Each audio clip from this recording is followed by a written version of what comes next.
Well, my husband always wanted to move to California, and I loved Chicago. And I saw the handwriting on the wall that he was going to get his way, and I made a deal with him that if we could live in Paris for 1 year, I would move to California.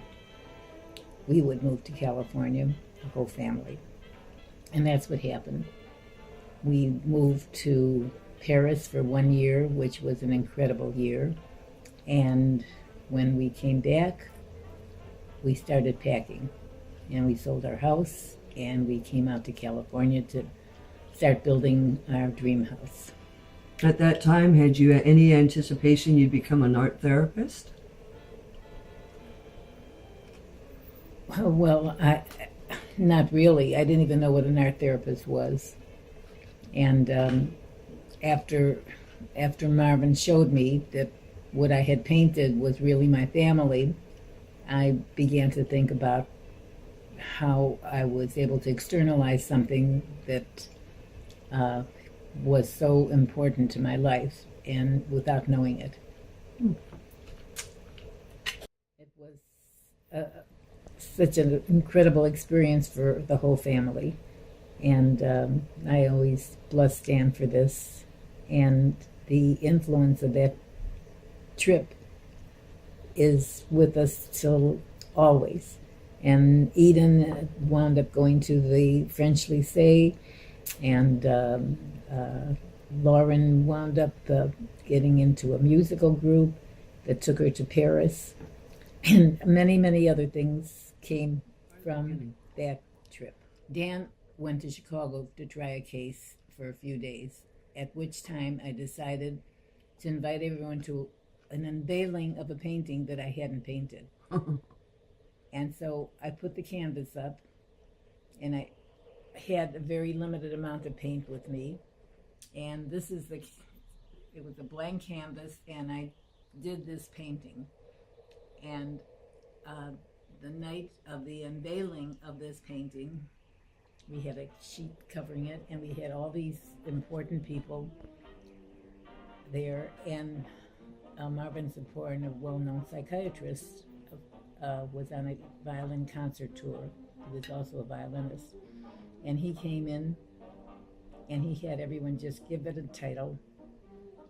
And then he didn't know these people, and he didn't know anything about them. And from the titles alone for the paintings, he told us something about the people. And it was amazing, amazing. And after everyone left, he said, "Elda, what do you call your painting?" And I said, "I never name my paintings." He said, "Well, can't you see that painting? That's you, the big figure there, and that's Dan, and that's Dan clipping Lauren's wings, and that's Eden, who loved her big brother, and they're all in your painting." And so it was an amazing thing that he came up with, which then led me to work toward becoming an art therapist. And that's when I got my master's degree in art therapy. So what did Dan think of Greece? Oh, he loved it. There was a car in Greece that it was called Grease Lightning. That's where the name of the play came from. And he managed to get that broken down car to the theater, and we wound up with the car after they left for New York. But he was so supportive of what Jeff was doing with the theater. Unfortunately, there was no way that we would let let Jeff go to New York to do the play, because he was only 17. He wasn't even finished with high school. And the authors of Grease had no idea how young he was. You've seen photographs around the house here of Dan playing the piano. He was an excellent pianist, and he influenced the kids tremendously. And we were always into music, and Dan was always the leader in that. And you played violin, right? Yes, I was a violinist. I was concert mistress of my school orchestra, and I, to this day, I would like to be playing my violin more, but I did have an accident where I broke my fingers. And Dan has been the biggest influence on the creativity of our kids and our lives as they are today.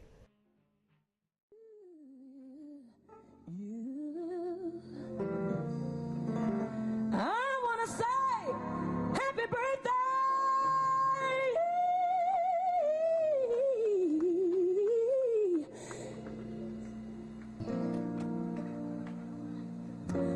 I love you. So happy birthday. Happy birthday to you.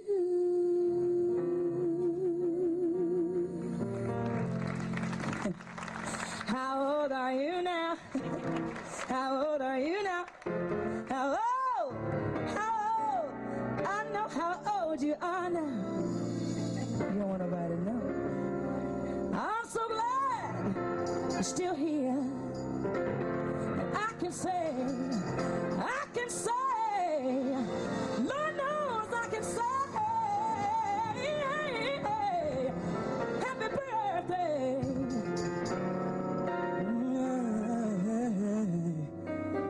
Happy birthday